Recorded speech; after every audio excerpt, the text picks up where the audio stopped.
Indonesia berada di peringkat keempat penyumbang terbanyak anak stunting di dunia. Angkanya mencapai 6 juta lebih anak Indonesia yang mengalami kekerdilan. Data dari WHO, rata-rata prevalensi atau proporsi balita yang terkena stunting di Indonesia selama 2005 sampai 2017 dirata-ratakan begitu ya, berapa persen yang terkena stunting dari total balita yang ada. Yang sebelah sini itu ternyata tercatat mencapai 36,4%. Dan angka ini menjadi yang tertinggi ketiga di Asia Tenggara.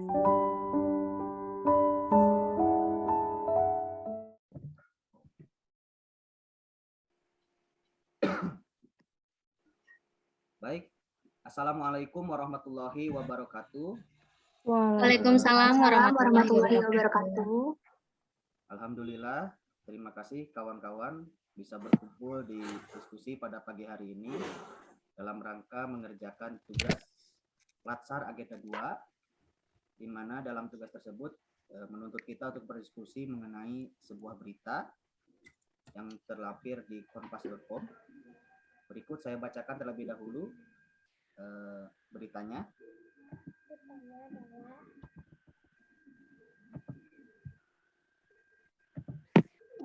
Ini berita yang dimaksud. Bagaimana, sudah bisa terlihat kawan-kawan?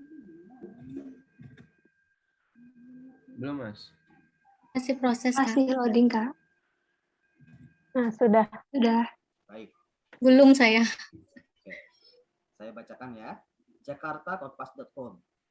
Badan Kependudukan dan Keluarga Berencana Nasional (BKKBN) memprediksi dalam 4 tahun ke depan akan ada 20 juta bayi yang akan lahir.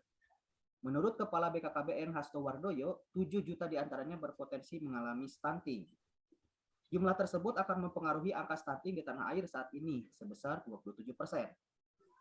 Saya menyampaikan di dalam rapat terbatas dengan Presiden bahwa 4 tahun ke depan ada sekitar 20 juta bayi baru yang akan lahir kurang lebih, kata Hasto Wardoyo, seusai rapat kabinet terbatas dengan Presiden, Senin 25 Januari 2021. Kalau angka existing sekarang 27%, maka akan ada hampir sepertiga atau sekitar 7 juta yang stunting, lanjut dia. Hasto mengatakan BKKBN memiliki tugas yang cukup berat untuk dapat menurunkan angka stunting. Pasalnya,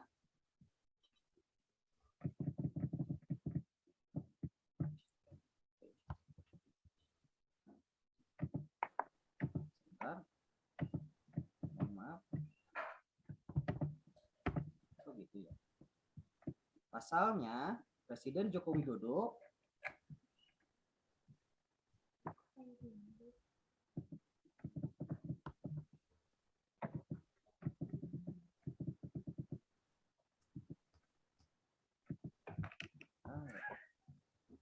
seperti itulah beritanya. Maaf. Pasalnya, Presiden Joko Widodo memiliki target penurunan angka stunting hingga 14%. Begitu.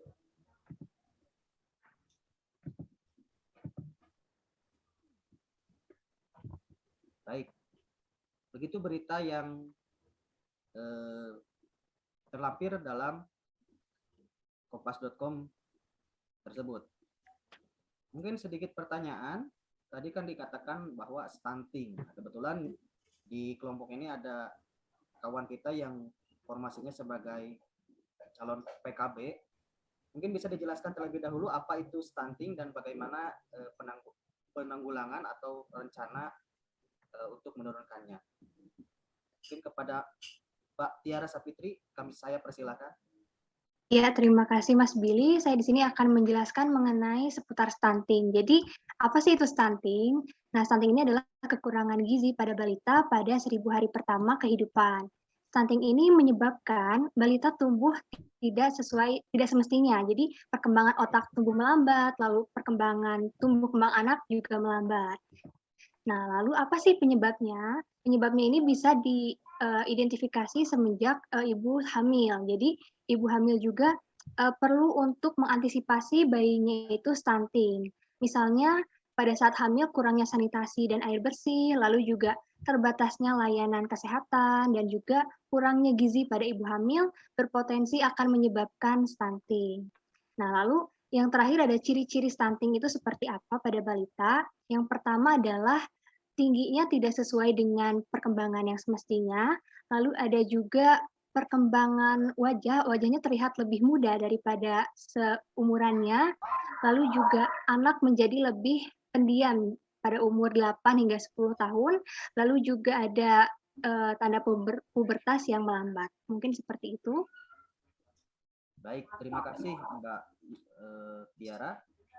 Ya. Selanjutnya, karena di bab ini kita berbicara mengenai aneka, nah, mungkin saya persilakan Mbak Yolanda untuk menjelaskan terlebih dahulu apa sih yang aneka itu dalam modul agenda 2 ini. Saya persilakan Baiklah. Mbak Yolanda. Baiklah, terima kasih moderator. Bagaimana kita sebagai ASN ya, khususnya ASN BKKBN menerkaitkan dengan aneka, yaitu akuntabilitas, nasionalisme, etika publik, komitmen mutu, dan anti korupsi. Kalau akuntabilitas kita sebagai ASN, khususnya BKKBN, bagaimana sih tanggung jawab kita terhadap penurunan stunting ini nantinya sekitar 4 tahun ke depan, tanggung jawab kita sebagai ASN ya. Kalau terus nasionalisme, bagaimana cara kita agar stunting ini tidak berkembang dan tidak bertambah banyak, dan bagaimana masa depan Indonesia nantinya. Dan etika publik, ya tentu saja bagaimana pemahaman kita kepada masyarakat, memberikan pemahaman kita yang beretika agar masyarakat kita mengenal stunting. Begitu juga dengan komitmen mutu. Ya, tanggung jawab kita lah sebagai ASN untuk agar stunting ini tidak tinggi lagi, dan yang terakhir anti korupsi. Tentu saja kita sebagai ASN jangan melakukan tindakan korupsi baik waktu ataupun uang. Terima kasih. Baik, terima kasih Mbak Yolanda. Jadi aneka itu tadi bisa saya simpulkan singkatan dari akuntabilitas, Nasionalisme, etika publik, komitmen mutu, dan anti korupsi. Nah, pertanyaan pemantiknya adalah, dalam diskusi kali ini, bagaimana peran atau perilaku PNS yang beraneka tadi bisa mencegah atau menurunkan kekhawatiran yang diprediksi di berita yang saya share di awal tadi. Begitu. Mungkin saya persilahkan kepada Mas Mariantomi terlebih dahulu untuk menyatakan pendapatnya. Silakan Mas Mariantomi. Ya, terima kasih Mas Billy. Ini bagaimana peran ASN dalam aneka ini, Mas ya? Iya, betul. ASN dalam beraneka dalam penurunan stunting ya. Ya, menurut saya di sini peran ASN ini sangat penting ya, terutama pada ini PKB Mas ya. Karena di sini kan peran PKB sangat penting ya dalam penurunan stunting, di mana ini kan stunting ini adalah kekurangan gizi pada ibu hamil ya. Pada ibu hamil pada saat dalam kandungan. Berarti di sini peran ASN terutama PKB di sini sepertinya memberikan arahan bagaimana memberikan gizi yang baik ketika ibu hamil itu ketika dalam keadaan hamil memberikan gizi yang seimbang ya, supaya tidak stunting. Terus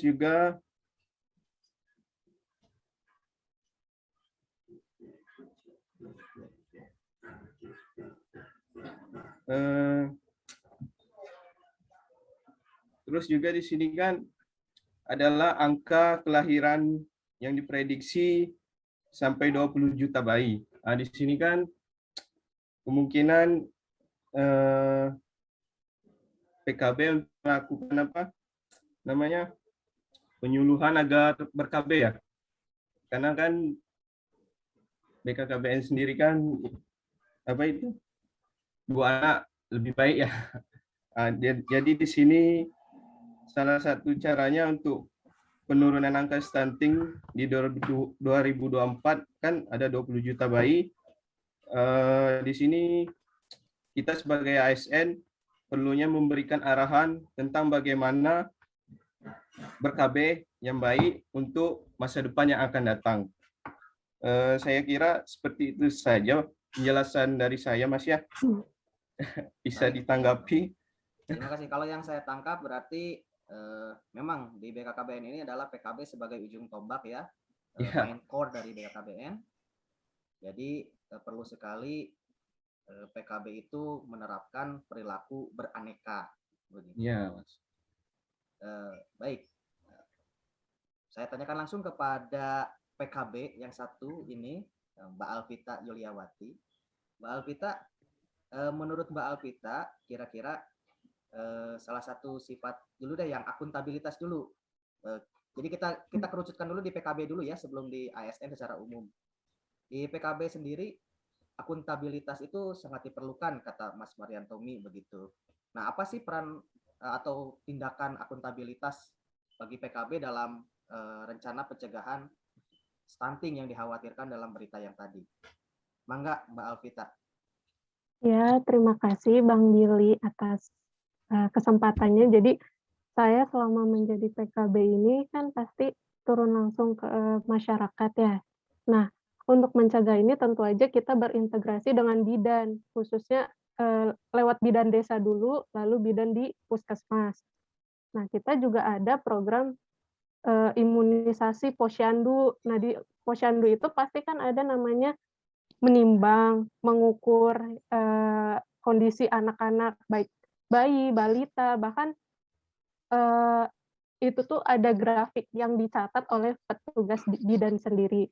Nah, kita sebagai PKB bertanggung jawab untuk ikut melayani masyarakat, bertanggung jawab, jangan sampai di daerah kita sendirilah, lingkup terkecilnya yang kita tanggung jawab itu, ada anak balita yang mengalami stunting. Nah, kebetulan BKKBN juga kan mengayomkan isi piringku. Nah, itu ada tentang isi piringku yang bekerja sama dengan Kemenkes. Nah, isi piringku itu ada lauk pauk, buah dan sayur, makanan pokok,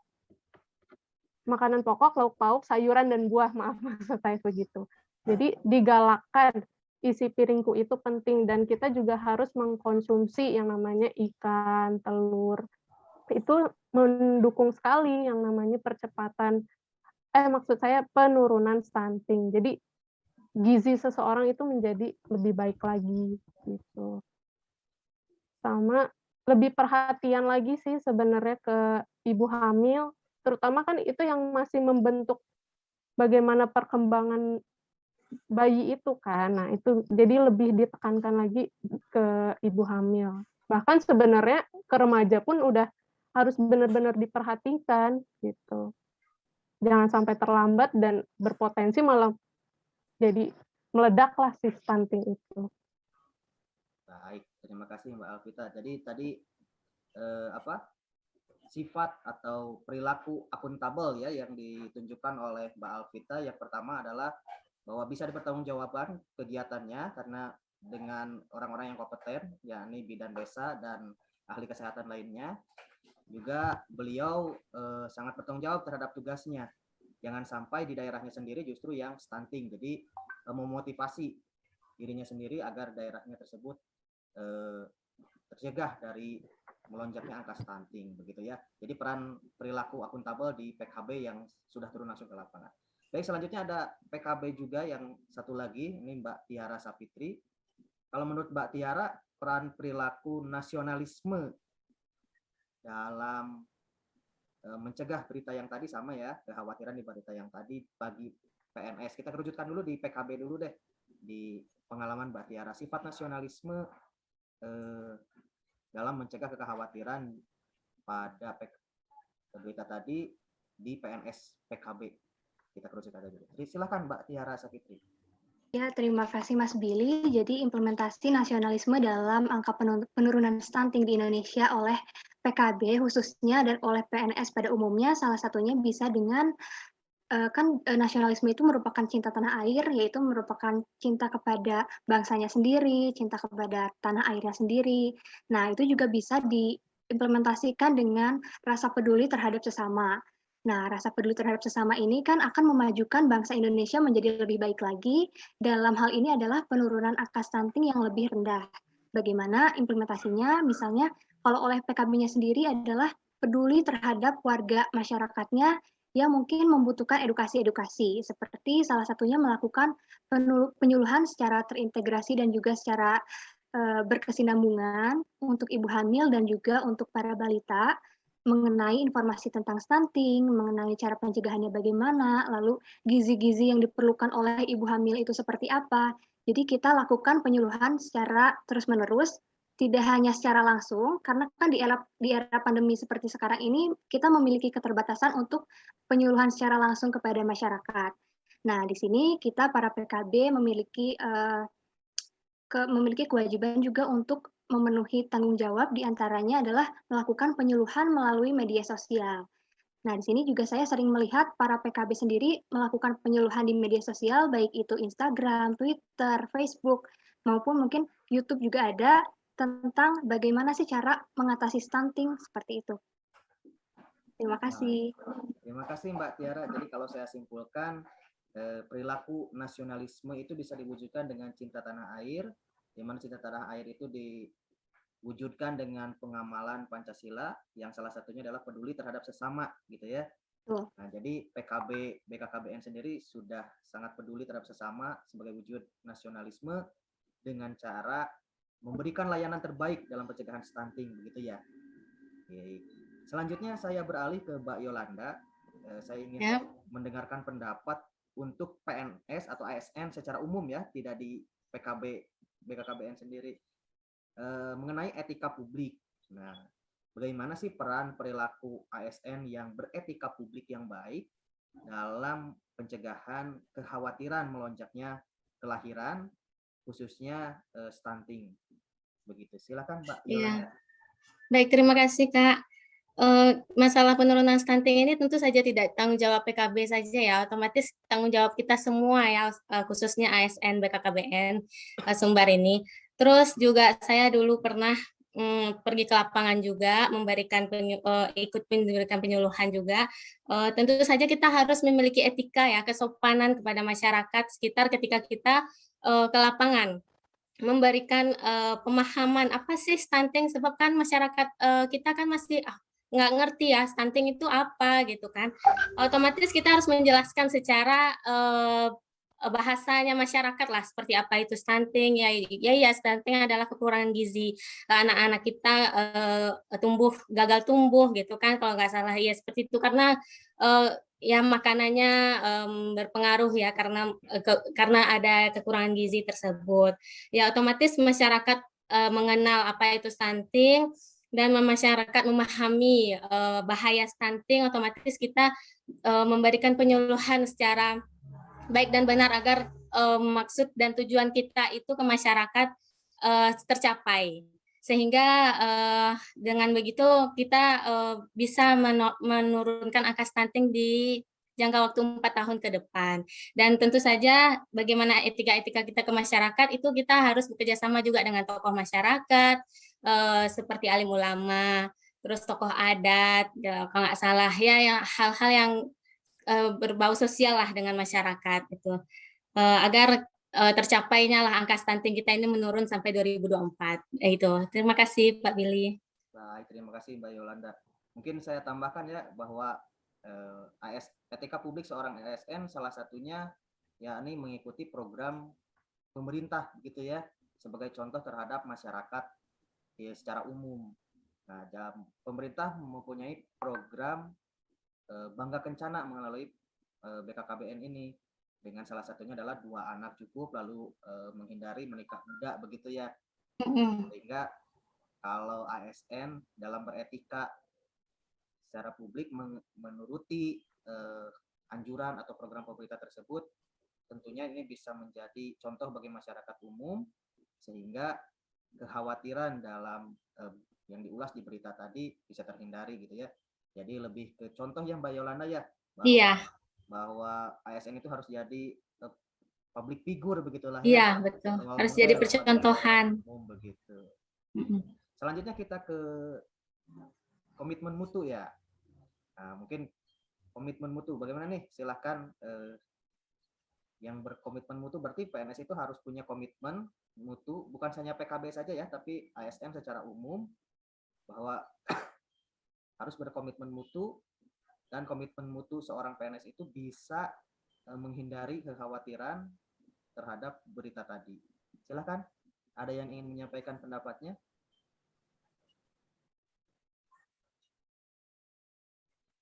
Komitmen mutu itu salah satunya dari apa ya kira-kira ya? Mas Mariantomi mungkin, silakan. Ya, Mas.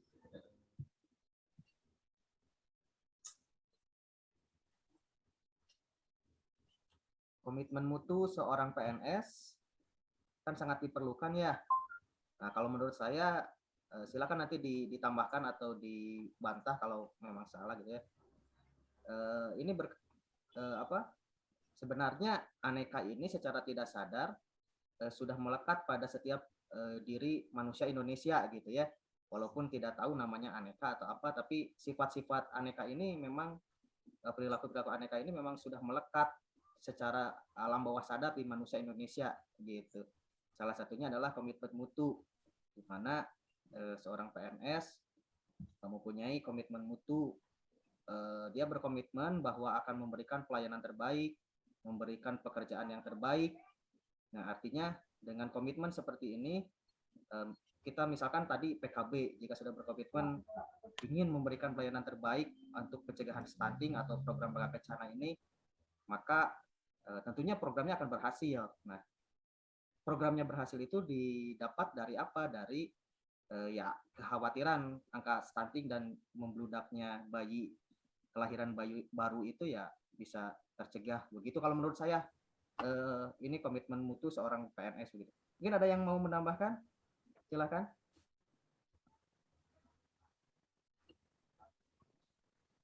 Atau yang punya berita-berita terkait atau ulasan-ulasan terkait mengenai berita tadi bisa juga di share screen di sini.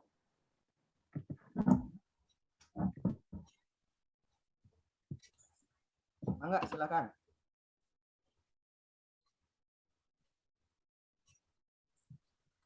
Nah, baik. Kalau tidak ada, saya beralih ke A yang terakhir ya. A yang terakhir yaitu anti korupsi. Korupsi. Anti korupsi. Mungkin kita mulai dulu dari pengertian korupsi begitu ya, untuk mempermudah pemahaman kita. Korupsi sendiri itu apa sih gitu. Silahkan ada yang mau mengutarakan? Korupsi. Baik secara yuridis gitu atau pemahaman sendiri. Kalau menurut saya sih korupsi mengambil yang bukan haknya begitu. Kalau menurut Mas Mariantomi apa sih korupsi itu? Kalau menurut saya sendiri korupsi itu ya merampas hak orang lain, Mas ya, terutama merampas negara sendiri, seperti itu, Mas. Dan berusaha untuk memperkaya diri sendiri, bukan untuk orang lain. Ya seperti itu kira-kira pengertian korupsi dari saya. Kalau dari Mbak Tiara, seperti apa Mbak Tiara korupsi itu? Kalau menurut saya korupsi itu contohnya mengambil hak orang lain juga bisa, lalu melakukan penyelewengan terhadap dana yang seharusnya dibagikan oleh kepada masyarakat, tetapi digunakan oleh kepentingan pribadi, seperti itu, Mas. Nah, kalau anti korupsi berarti kita anti gitu ya melakukan hal-hal tersebut begitu ya, Mbak Alvita ya? Iya, betul. Betul. Tentu saja kita harus berlawanan untuk jangan sampai kita menyalahgunakan amanah kita untuk kepentingan pribadi. Lalu perilaku PNS yang anti korupsi ini apakah bisa menghindari kekhawatiran Pak Hasto tadi yang disampaikan dalam berita di kompas.com tadi, Mbak Yolanda? Iya, Kalau menurut saya sih korupsi itu kan nggak berhubungan dengan uang saja ya, Kakak. Sebab kan kita ini sebagai ASN kan diemban amanah ya untuk bekerja. Masuk dari jam 7, pulang sampai jam 4 sore gitu. Kalau misalnya berlebih mah, wah itu pasti bagus ya. Tapi kalau kurang rasanya itu juga termasuk korupsi ya, korupsi waktu. Apalagi misalnya juga kita bekerja kurang optimal, bekerja kurang maksudnya ya bekerja hanya sekedar bekerja saja gitu dengan hasil yang bahkan nggak memiliki hasil, otomatis itu juga termasuk korupsi. Begitu juga dengan stunting ini gitu. Kalau misalnya kita kurang memberikan pengarahan kepada masyarakat, kurang memberikan penyuluhan kepada masyarakat, otomatis masyarakat juga nggak kenal juga kan, nah, otomatis ya seperti ini saja, otomatis ya bisa jadi 4 tahun ke depan juga stunting nggak bakalan turun gitu kan, kalau bukan kita yang secara eh, secara baik dan benar lah untuk memberikan pemahaman kepada masyarakat ya agar stunting ini nggak tinggi gitu, seperti itu. Baik. Terima kasih. Ada yang mau menambahkan mungkin yang lain? Silakan. Izin menambahkan, jadi mungkin saya langsung implementasi aja kali ya. Silakan, Nah, silakan. tadi kan sudah ditambahkan oleh Kak Yola kalau korupsi itu tidak hanya uang, benar sekali. Iya. Terutama untuk PKB, kita kenal korupsi ada waktu. Kita ada waktu untuk penyuluhan, bahkan untuk Februari dan Agustus itu ada program untuk pemberian vitamin A. Di situ juga kan sekaligus untuk memperhatikan balita yang ada di daerah kita, perkembangan dari setiap bulannya, selain untuk pemberian vitamin A saja. Jadi, pemberian vitamin A juga penting, karena untuk mencegah penyakit selanjutnya yang mungkin akan memicu stunting juga. Jadi jangan sampai, ada kegiatan nih di posyandu, udah saya nggak usah ikut, atau cuma sekedar datang, udah pulang lagi, jangan seperti itu pastinya. Karena kita juga harus turut melakukan pelayanan gitu, jangan sampai cuek lah gitu. Ada lagi dari Mbak Tiara atau Mas Mariantomi menambahkan? Iya, saya izin menambahkan. Nah, tadi kan kalau yang dibahas oleh Kak Yola dan Kak Alvita itu terkait korupsi waktu. Nah, di sini saya akan membahas melalui korupsi dalam segi dana.